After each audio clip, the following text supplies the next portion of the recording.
Coming up next is Terry Payne with some public information you might find interesting. The Hot Springs Creek Tunnel, it's such an interesting place to be. And I've often said that if you, for whatever reason, for study purposes or otherwise, if you've traversed the tunnel, you ought to at least get a T-shirt. And with me is Max Sesterly, who's the stormwater manager for the city of Hot Springs, to talk about this awesome tunnel and what the city is doing to make improvements to it. Welcome, Max. Thank you, Terry. I got to tell you, I'm so excited to have this opportunity to talk about really one of my most favorite things about this town is this Hot Springs Creek Tunnel arch. The history, the way it was built, some of the politics that were involved with it, it's just a really neat feature that we have in town.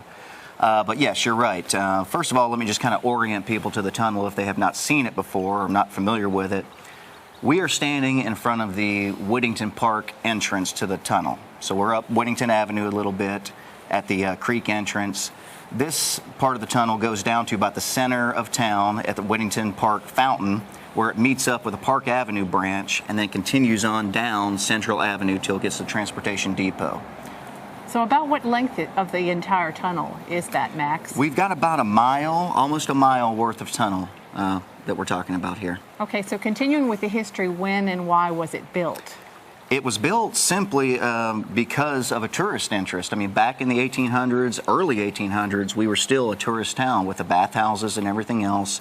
And the federal government actually stepped in and requested that we build this tunnel because at that point the bathhouses had bridges crossing the open creek, and open sewage and everything else was going into it. So they really wanted to close that thing up to make it just more of a beautiful tourist attraction for us.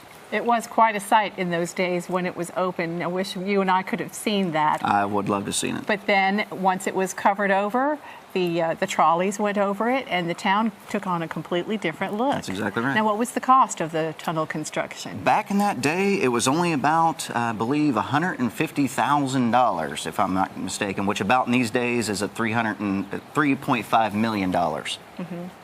Now, can you fill us in on the Federal Relief Disaster Grant? Hopefully I've said that correct. I think, and how that applies to the tunnel. Absolutely.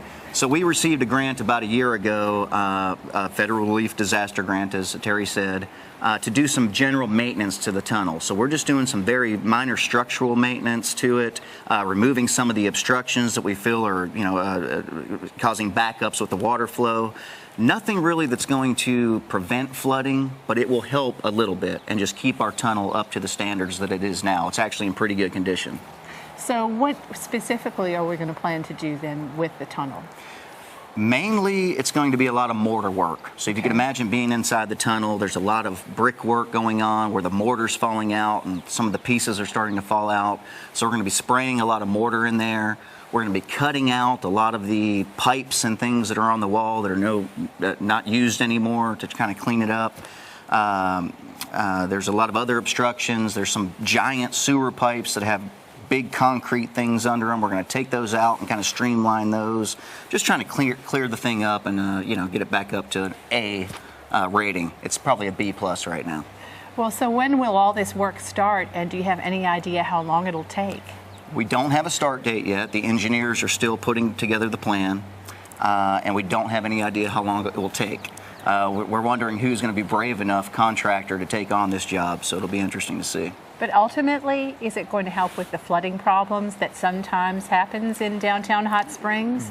Everybody remembers the flood of 1990. Absolutely. Very slightly. I mean, the main problem with this tunnel is there's a bottleneck in Bathhouse Row area, so we have this huge entrance right here, but you can imagine that getting a little bit smaller where more water is needed to go through. So that's what really causes our flooding. So until we address that issue, we're not really going to defeat the flooding from downtown.